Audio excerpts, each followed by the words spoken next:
trader, welcome back to DDMax Forex Insight, tempat di mana kita akan mengupas tuntas untuk peluang market di minggu ini dari mulai data teknikal dan juga data fundamental. Dan kali ini aku gak sendirian karena udah ditemanin oleh mentor profesional, yaitu ada Miss Dina. Halo Miss. Halo. Gimana kabarnya nih Miss? Alhamdulillah baik. Oke, alhamdulillah baik ya teman-teman semuanya.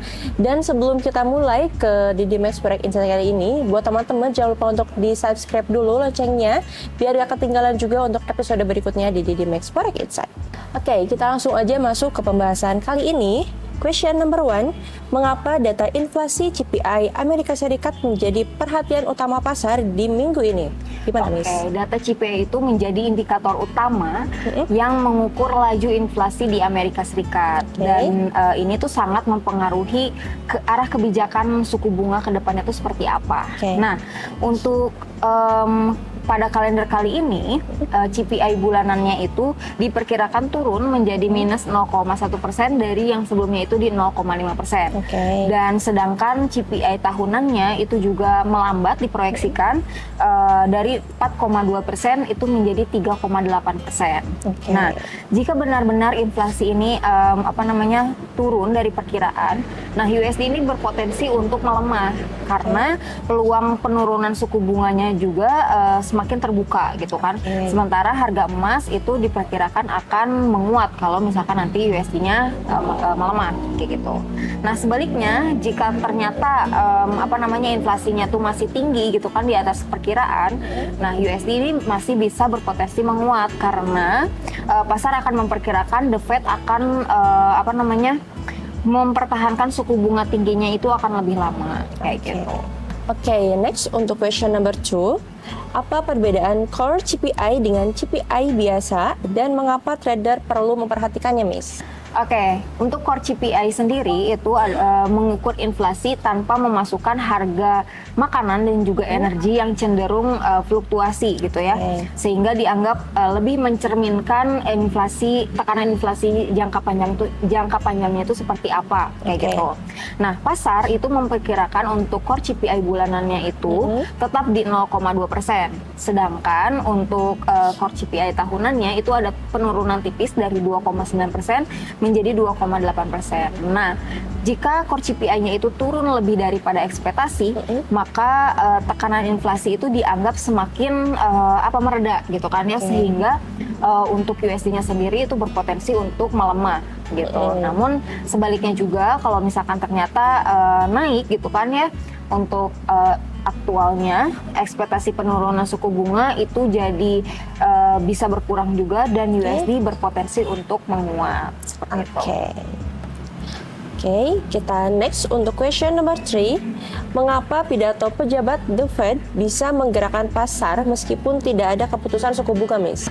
Nah, untuk pernyataan Christopher Waller, Gubernur The Fed, gitu kan ya, itu sering banget dijadikan acuan untuk membaca arah kebijakan moneter ke depannya itu seperti apa.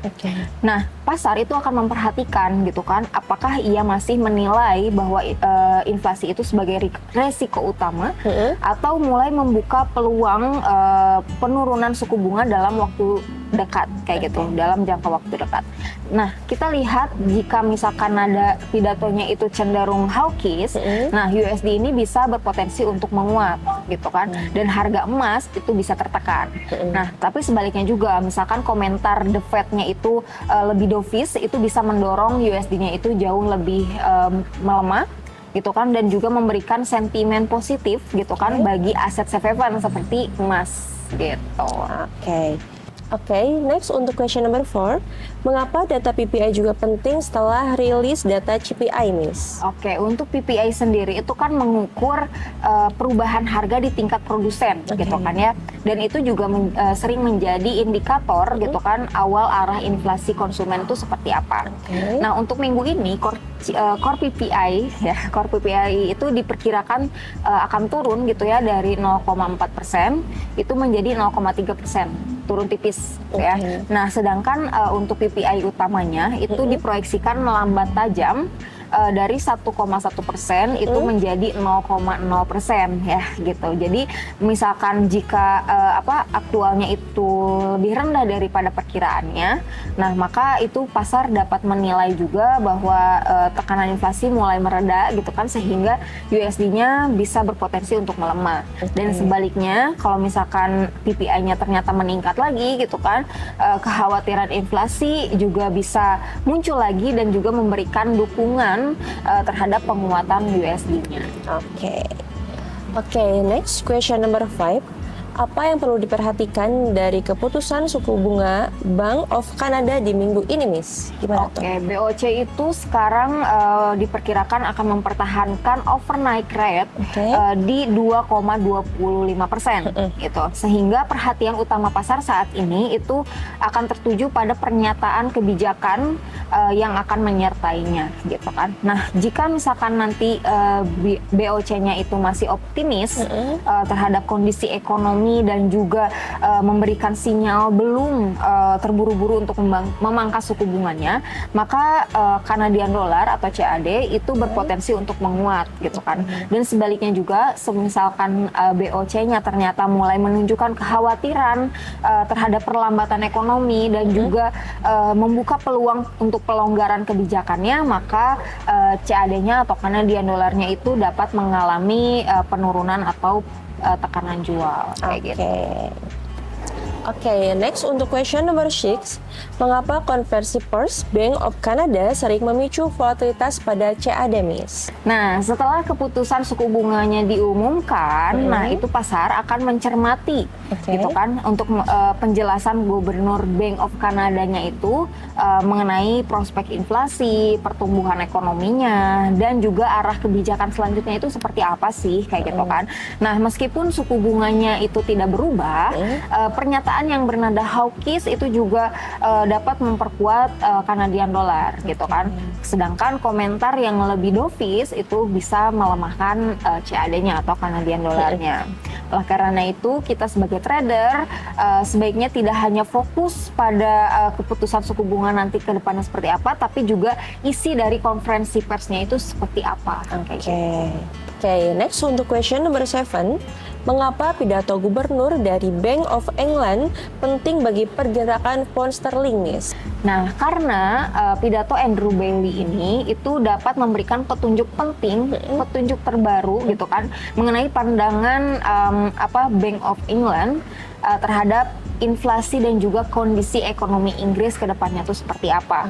Nah, kalau misalkan Bailey itu menegaskan bahwa inflasi itu masih memerlukan moneter yang lebih ketat, maka GBP atau pound sterling itu berpotensi menguat gitu kan, karena pasar itu memperkirakan bahwa suku bunganya itu akan lebih tinggi, akan tetap tinggi gitu kan, lebih lama lagi. Sedangkan sebaliknya, kalau misalkan ternyata ia mulai memberikan sinyal perlunya pelonggaran kebijakan moneter untuk mendukung pertumbuhan ekonominya, nah GBP atau pound sterling itu dapat melemah kayak gitu.